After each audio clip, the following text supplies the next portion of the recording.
As a preliminary needs, we will have some brief introduction regarding variables and some other thing. For that, create a sample project and open it.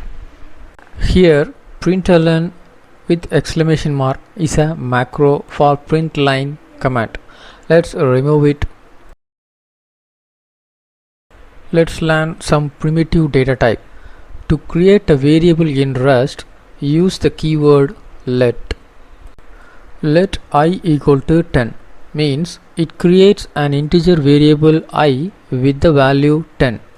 Let f equal to 20.75 means it creates a floating variable f with the value 20.75.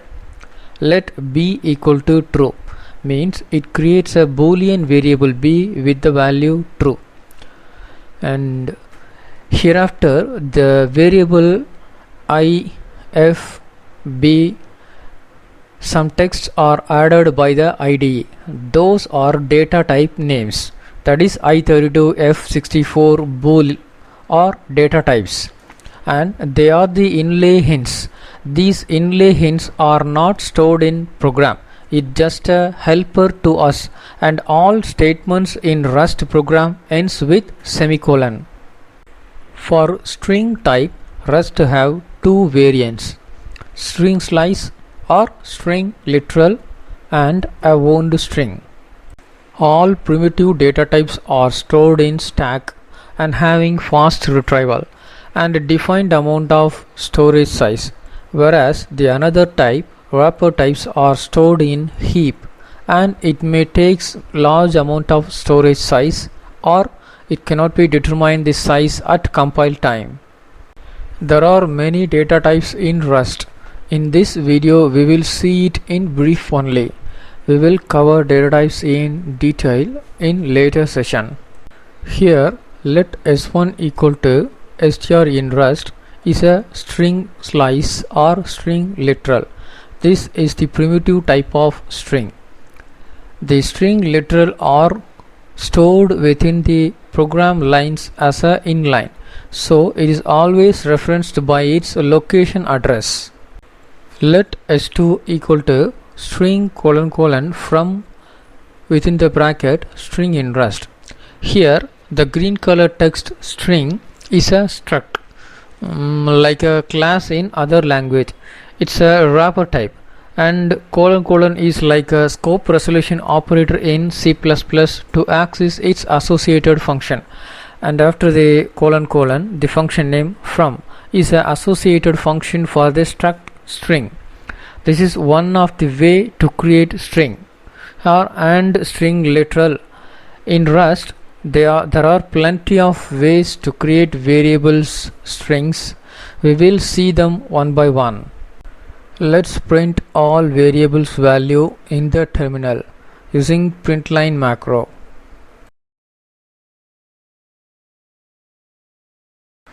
Now run the project. We got the results. All values are printed on screen. Now let's learn about assignment and mutation. For that, let's first clear the screen. Here I equal to 10 and we just add 1 with the variable I. It shows error and it says cannot assign twice to immutable variable I. By default in Rust all variables are immutable, that is we can declare variable and assign value only one time and cannot modify it.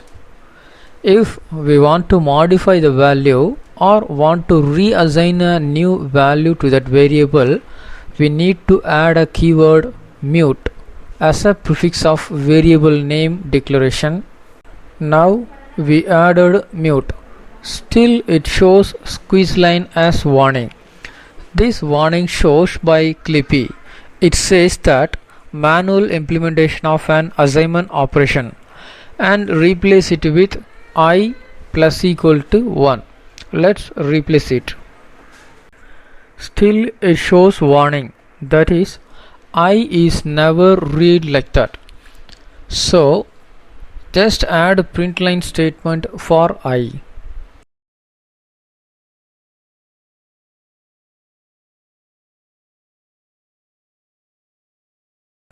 Now run the project.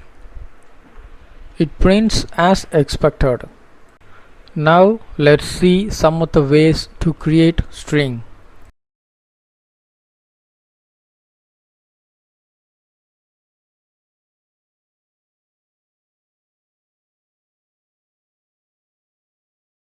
We already seen about this way, string : from. Let s2 equal to 2 to create string literal. We can convert it to string by calling the method toString on it. Here the inlay hints shows s1 as string and s2 as &str, that is string literal.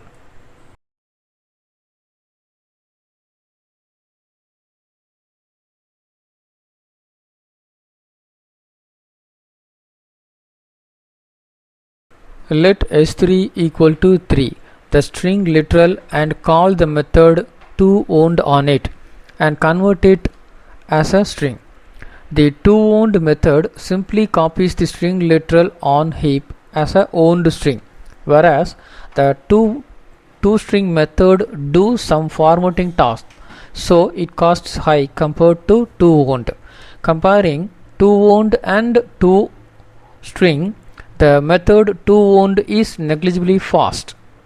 And here we can remove the warning by adding underscore as a prefix. That is, we tell to compiler that I won't use this variable, so the compiler removes warning.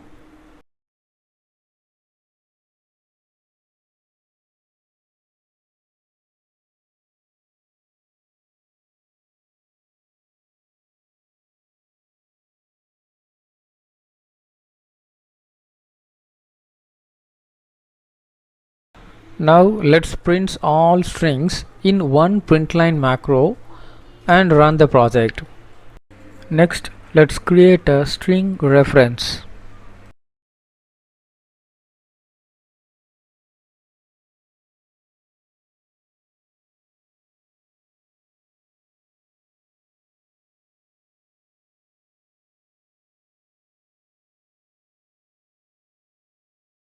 By adding ampersand as a prefix with string, we can create string reference.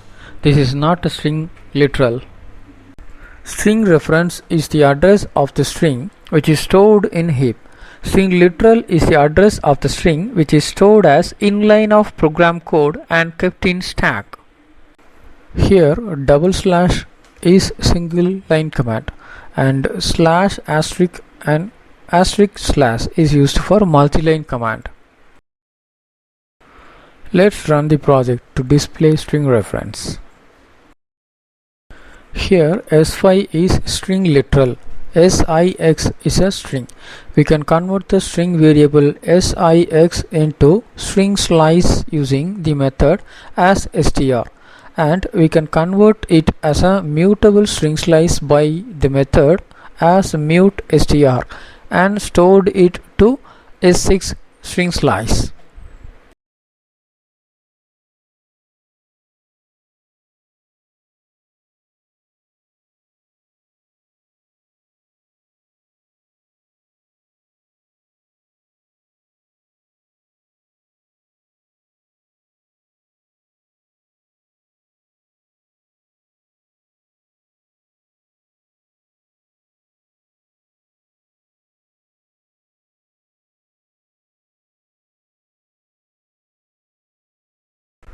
Now let's print s5 and s6.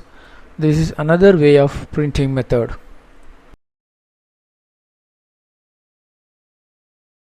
We can use index position also in println macro.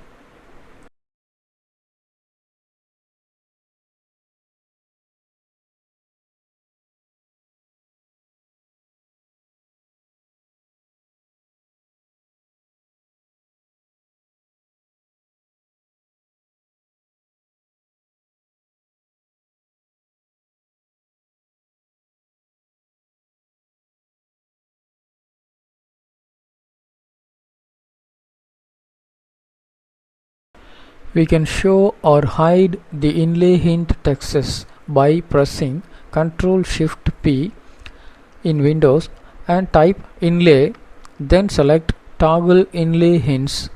This will show or hide the inlay hints.